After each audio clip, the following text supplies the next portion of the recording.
Hi, in today's tutorial, I'm going to show you how to bring up the taskbar, in the task manager on the Windows 11. So the first thing that you'd like to do is just go and open your PC that contains the Windows 11. And of course, if you're a Windows 10 user, you can just go into your settings and upgrade into Windows 11 right now if you want and for free. Of course, the upgrade from Windows 10 to 11 will not delete any personal files, any apps, or any documents for you, so don't worry about this side.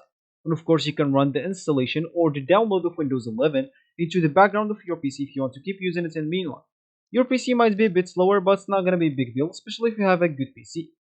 Of course, once you do that, you will be notified to restart or to reboot your PC once the download is finished, and once you do that again, you will find yourself with Windows 11 ready to use.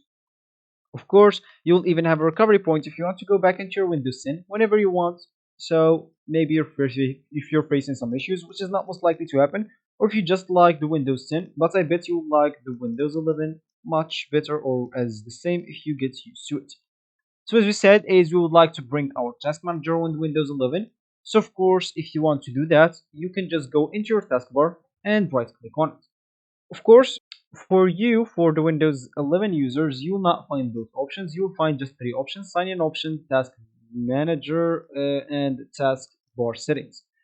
You will find just three options. I have just a download app that's opened this panel for you for a previous tutorial. If you want like to change the position of your taskbar, you can just go and check it out. But for you, you can just go and right click on it and you will find your task manager option. Make sure to click on it.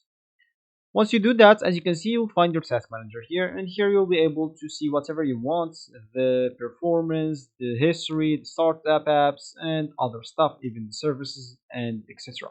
Of course, that will be your task manager and you will be good to go. So this will be actually for this tutorial. I hope you like it. Thank you guys for watching.